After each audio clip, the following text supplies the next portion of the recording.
Se sua carteira de investimentos está despencando e você não sabe por quê ou não sabe o que fazer, você precisa assistir esse vídeo. Galera, falar sobre o mercado financeiro exige muito estudo, pois o nosso objetivo é lhe informar da maneira mais correta e fácil possível. Então, se você gostou dos nossos outros vídeos e se você gostar desse vídeo, se inscreva no canal, deixe aquele seu likezinho maroto. Isso vai ajudar bastante a gente a produzir cada vez mais conteúdos educativos para vocês.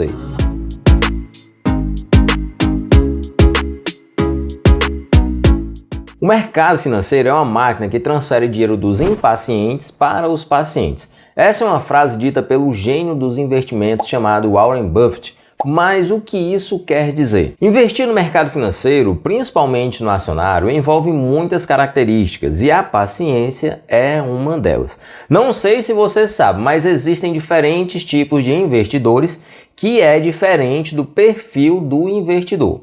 Perfil do investidor seria aquele conservador, moderado e arrojado que a gente já sabe. Já os tipos de investidores são basicamente aqueles profissionais que tentam tirar dinheiro do mercado financeiro, seja de forma rápida ou devagar. Uma das classificações mais famosas são os day traders, que, diga-se passagem, ficaram aí muito famosos durante a pandemia. Tem também os swing traders e entre tantos outros temos os buy and holds, que nada mais é do que comprar uma ação e segurar por muito tempo, se tornando um sócio da empresa. Galera, o mercado financeiro é muito fascinante, principalmente para quem gosta aí de gráficos, né? Ver aquelas telas com gráficos, analisando os ativos, eu particularmente gosto muito. Analisar o mercado não significa unicamente entender a movimentação dos preços das ações, mas sim saber o que fazer quando o preço da ação cai. Isso vai te ajudar a ir mais longe nos seus investimentos. Primeiramente, é preciso ter uma visão de longo prazo. Investidores com visão de longo prazo, para investir, obtêm geralmente os melhores resultados. Quando você se torna sócio de uma empresa, não vai ser por um bom mês que você vai vender e obter os lucros, né? E obviamente não vai ser por um momento ruim que você aí vai entrar em desespero. A ideia de ser sócio remete a longo prazo. Falando nisso, estudos demonstram que a renda variável é sempre a opção mais rentável do que a renda fixa, por exemplo. Isso pode ser observado em um gráfico, onde são comparados os rendimentos de renda variável e rendimentos de renda fixa aí ao longo do tempo. Pessoal, é óbvio aí que a gente deve escolher os melhores ativos, porque se a gente fizer escolhas erradas, obviamente ao longo do tempo nós vamos ter prejuízo. Então fica aí também essa observação. Se você perceber, há momentos de alta e momentos de baixa na renda variável, o que não acontece muito na renda fixa.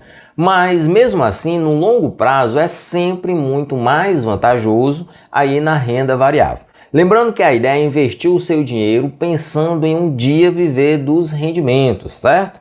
Mas aí fica a pergunta: qual é o real motivo que você está investindo? É ganhar dinheiro em curto prazo? É se tornar sócio de uma empresa? É só por hype aí do momento? Ou é pensando aí, por exemplo, na sua aposentadoria? Como vimos anteriormente, existem tipos de investimento para os mais variados tipos e gostos. Mas em se tratando de viver de rendimento, o melhor seria o buy and hold. Ser um investidor buy and hold é comprar as melhores empresas do ponto de vista fundamentalista e segurá-las por um período indeterminado, enquanto elas ainda continuarem a ter seus múltiplos atrativos. Desta forma, quando as ações estiverem em queda, lembre-se dos motivos que te levaram a investir nesta empresa, mesmo que o seu homebroker lá mostre os números negativos. Se os motivos para possuir essas ações ainda são bem justificados, então não venda os seus ativos.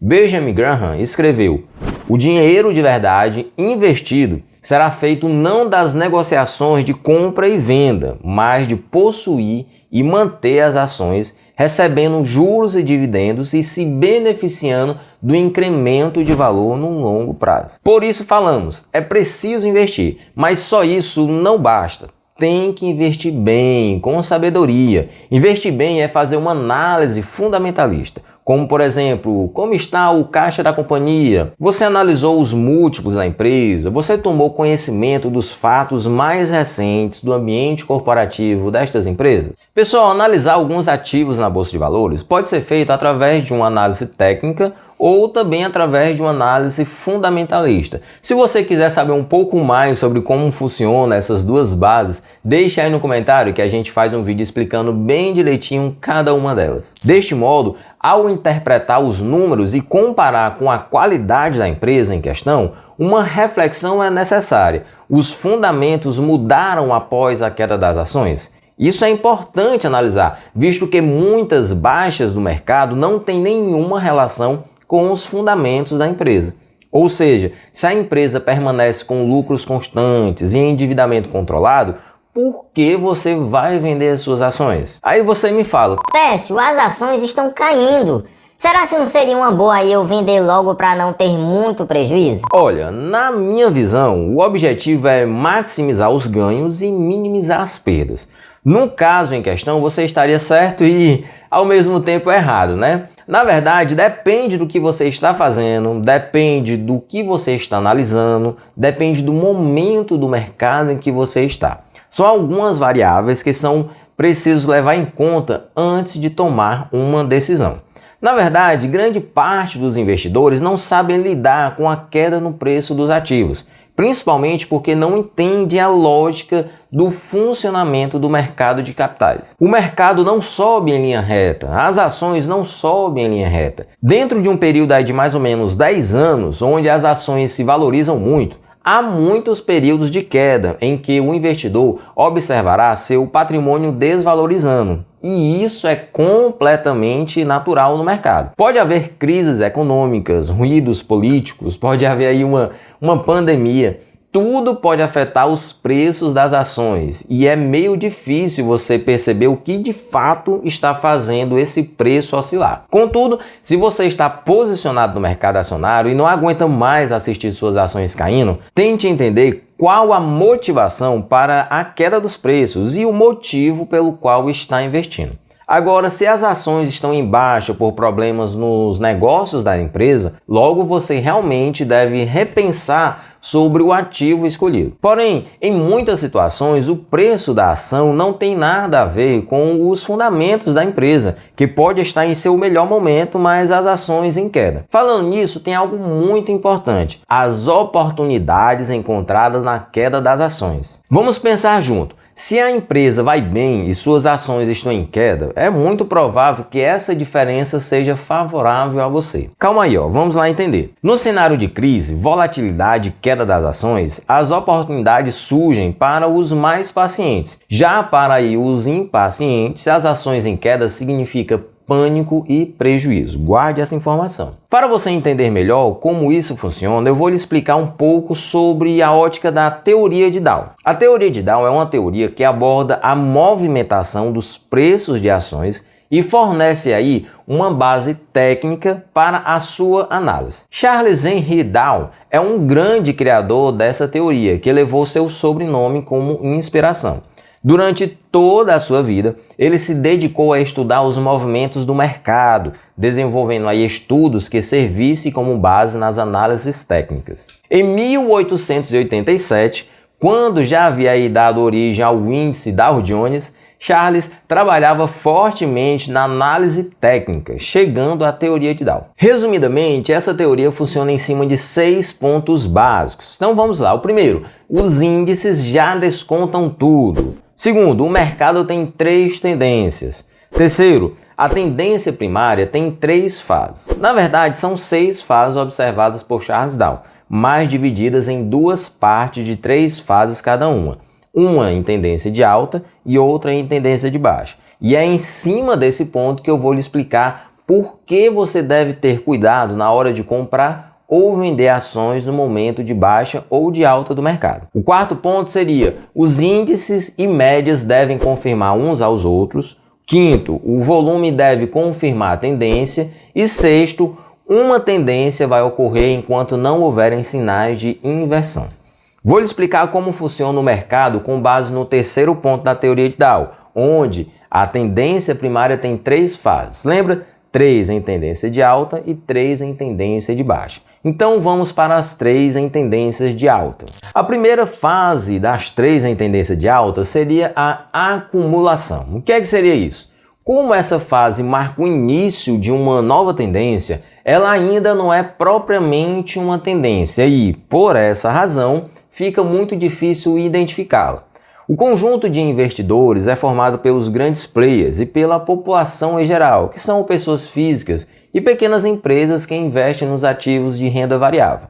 O início de qualquer tendência ocorre logo após a desistência da maioria dos investidores diante da queda recente nos preços. Estes grandes players, através de análises, inclusive fundamentalistas, começam a comprar os ativos, mas isso ainda não é o suficiente para uma elevação notável nos preços. Aí entra a segunda fase da tendência de alta, que seria participação pública. É nesse momento que os investidores institucionais, que seriam aqueles cuja característica é investir de modo seguro, já que estão cuidando aí do dinheiro de milhares de pessoas, começam a fazer os seus aportes. As pessoas físicas ainda estão temerosas devido aí à última queda nos preços e permanecem fora dessa fase.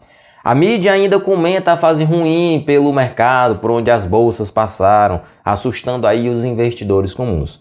Com isso, vem a terceira fase da tendência de alta, o excesso. Nessa fase, a boa nova se espalha e o noticiário econômico começa a divulgar que a bolsa está barata, que está subindo muito e que investir em renda variável é o negócio do século, é a chance de você ficar rico. Claro que todas as pessoas não especialistas ficarão animadas e voltarão a comprar. Esse excesso de demanda acelera a curva de crescimento dos preços, reforçando a ideia propagada pela mídia de que essa é a hora de ganhar dinheiro. Ao ver os preços subirem de forma acelerada, mais pessoas entram na bolsa. Muitas pessoas até pela primeira vez, acreditando ter encontrado o pote de ouro no final do arco-íris. Pessoal, eu tenho uma triste notícia para estas pessoas. É tarde demais. Chegaram no final da festa. Agora começam as três fases de tendência de baixa. A primeira chama-se distribuição. Vocês estão lembrados daqueles investidores lá no começo, discretos, sossegados, que começaram a comprar só na manhã ali, quando todo mundo ainda estava desanimado e com a recente queda? Muito bem, neste momento eles estão lucrando e, como não são bestas nem nada, vão logo realizar e colocar o dinheiro no bolso. Ao começarem a realizar seus lucros, as vendas começam a se sobressair, desacelerando aí um pouco aquele ímpeto altista que tanto animou os investidores que acompanham os noticiários na TV.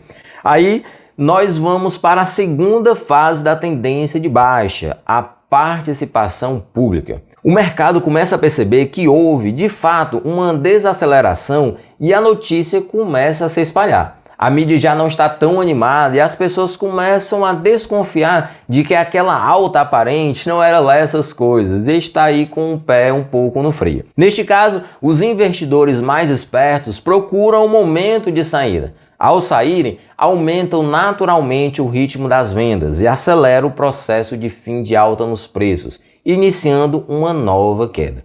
Isto nos leva à terceira fase da tendência de baixa nos preços, o pânico. Você se lembra daqueles investidores que chegaram no final da festa? Pois bem, muito rapidamente eles descobrem que compraram muito caro e percebem que, se não venderem logo, terão um prejuízo. Então eles começam a vender rapidamente. O medo é uma emoção muito mais forte do que a ganância. E é justamente por isso que os preços caem mais rápido do que eles sobem. E aí o que a gente percebe em tudo isso? Que investir não é uma brincadeira, gente. É coisa séria e precisa de estudo. É claro que não é tão difícil assim, mas precisa entender um pouco o que está fazendo para não meter os pés pelas mãos, tá certo? Galera, se você gostou desse vídeo, eu lhe convido a se inscrever no canal, curtir e compartilhar para aquele seu amigo que também está interessado a começar a investir. Se você tiver alguma dúvida ou sugestão, coloque aqui nos comentários e nos vemos no próximo vídeo.